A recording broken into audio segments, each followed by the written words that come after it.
What's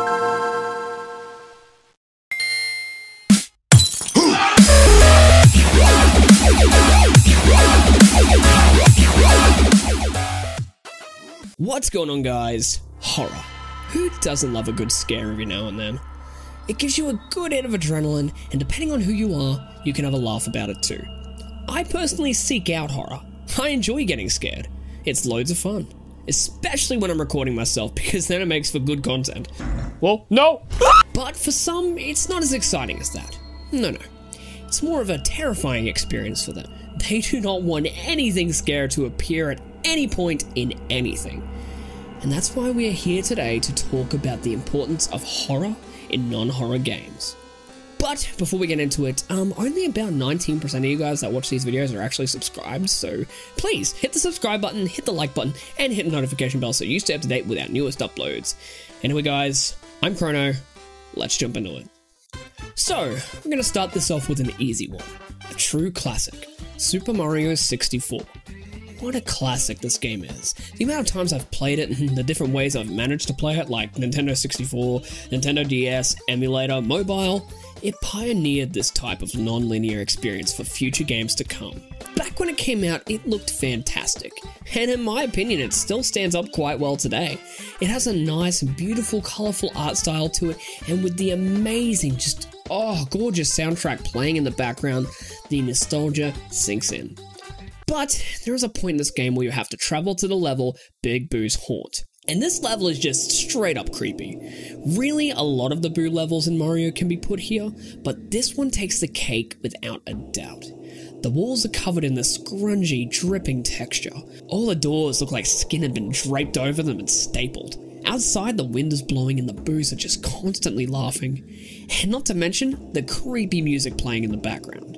With the atmosphere as it is, you are set up for a scare, which is exactly what happens when you enter this room where an idle piano just sits in the distance. As you start to inch closer to it, the mad piano starts chomping at you. It wants you dead. And now you have successfully been scared by a Mario game. Now, where's the importance here? Well, if you weren't already aware before, you now know that things aren't necessarily always as they seem in video games. You may expect to be safe from a piano or a treasure chest and so on, but now you know that the simplest things can turn against you. Let's change things up a bit with the Batman Arkham series. The Arkham series is quite frankly one of the best video games based around a comic book character. It's damn hard to do that right. I mean, look at all those before it that couldn't nail it, like Superman 64 or Aquaman, or hell, even Batman was an offender of a few bad eggs. But Rocksteady really knocked it out of the park and created a staple template for future game series to follow. The overall vibe of the Arkham games has an underlying creep factor to it. Arkham Asylum especially due to it being set in the asylum. It carries that haunting atmosphere through the entire game. Well, at least up till the ending where you get to finally meet that one guy in the gym who always screams when he's lifting weights. Another part people love to talk about is Scarecrow in Arkham City. You're definitely not wrong there. It's very creepy and it gets under my skin, but it didn't necessarily scare me. What I'm going to mention is from Arkham Knight, and if you know, you know. So Arkham Knight was definitely the most sandbox of the series, allowing you to go to many places and hell, even drive if you wanted to. But I preferred basically flying around.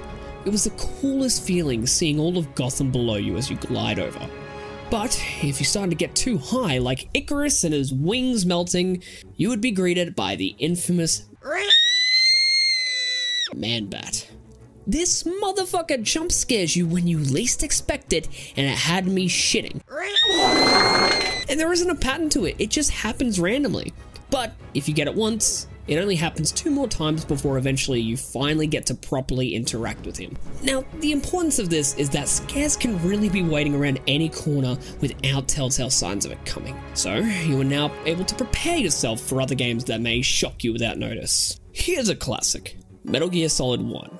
Metal Gear Solid 1 was another groundbreaking game which kind of rejuvenated the stealth genre, and also made Hideo Kojima's name a recognizable note for the video game industry. If you hear Kojima, you know shit is gonna be lit. The game itself was really the first of its kind, combining stealth takedowns with hiding spots, and of course the classic hiding in a box. And, you know, many future stealth games like Tom Clancy's Splinter Cell sort of followed this formula. Playing the game, nothing seems out of the ordinary. Everything seems sort of, you know, based within the game's universe. But eventually you will come face to face with the villain known as Psycho Mantis. This boy is creepy as all hell. His voice is intimidating, the way he floats is so haunting, and the gas mask has me all types of fucked. Are you my mummy? No! Go away! So imagine how fucking terrifying it is when he starts to read out to you the games you have been playing recently. You seem to like The Legend of Zelda, don't you? He calls you out, and it's a direct attack at you, the player. Not Snake, you. And then he'll use his telekinesis to move your controller. Now, at this point, it's quite obvious what's going on. The game knows how to search your memory cards for games most prominently played based on save times and such, and the telekinesis is no more than a little vibration through the controller. But initially, it's terrifying. Plus, the way to beat him is to move the controller from one port to the other. It's insane, but a genius way to unsettle the player in an otherwise harmless action experience.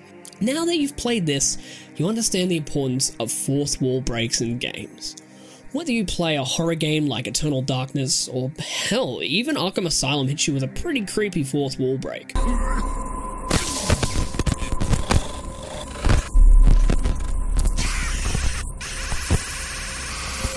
Now the next one I want to bring up is Halo Combat Evolved. Halo is amazing. Halo is fun. Halo is full of action, story, emotion, and is one of the best FPS experiences of the 2000s. Nothing beats the experience of loading up the classic Xbox and holding that huge fuck-off chunky controller and chucking Halo into the disc tray and begin to fuck up those Covenant hostiles. To me, Halo generally has a few creepy moments in it, like the atmosphere, the emptiness of certain location. It just gives me the creeps sometimes. Not to mention, the first time you come face to face with the Elite and his energy sword, he looks like a damn slasher villain coming to get you. And not to mention, the Hunters. These huge, weird aliens with quill-looking things, no face, and the absolutely huge cannons on their arms. And the fact that they are extremely powerful makes it even scarier. And if you come face to face with them without any explosives or anything, you're usually gonna want to run. But all of that is subjective. In fact, it never even scared me that much. It more or less just got my adrenaline peaking. I knew fights were coming, and it was extremely exciting. But you know what isn't subjective, and I bet the majority of people agree with me on this? The introduction of the Flood. You tune in and watch what feels like a found footage horror reel, showing UNSC soldiers investigating the area, coming across dead Covenant that were expected to be alive, and then they start to get frantic. Soldiers in the distance start screaming, and then they are hit by the Flood. You load back into the gameplay and the music changes. It starts sounding very Silent Hill-like, before it starts to shift and adds more orchestral elements to the top of it. The music is pacing quickly as the Flood pour in and start to attack you. And as you go along, you realize the Flood are basically zombies, infecting the dead and using those bodies as hosts so they can become more powerful. And they also infect every type of enemy you have fought prior, so like elites, even the soldiers too. It brings a new layer to this brilliant game, and the Flood were a great addition. The importance of the Flood is simple. Welcome to the undead. You are now prepared to take on hordes of zombies in other games like Left 4 Dead, or hell, something a bit more scary like, oh crap, what's that game called again? Oh yeah, Resident Evil? Before we get to the last example, I want to bring up an honorable mention, and that's Uncharted's Nazi Bunker. This is a very creepy segment in an otherwise adventure-based game, so it comes as a shock. These more or less zombified Nazis come running at you and try to kill you, and it just comes out of nowhere, so it's a real shock to the system. But I'm only putting it as an honorable mention because this basically has the same point as Halo's Flood.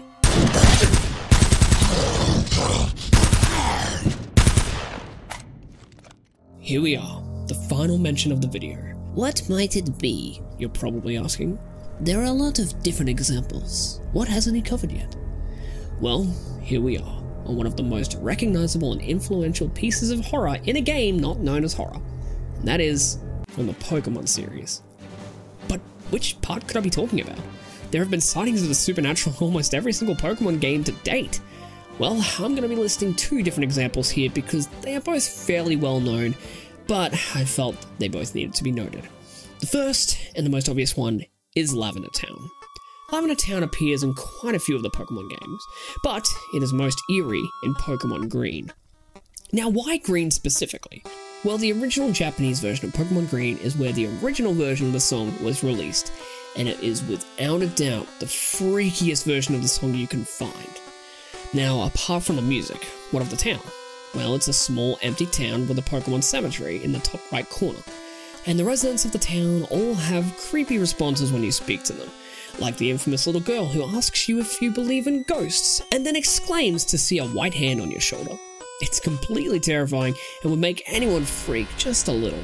Not to mention all the Pokemon that appear are ghost types.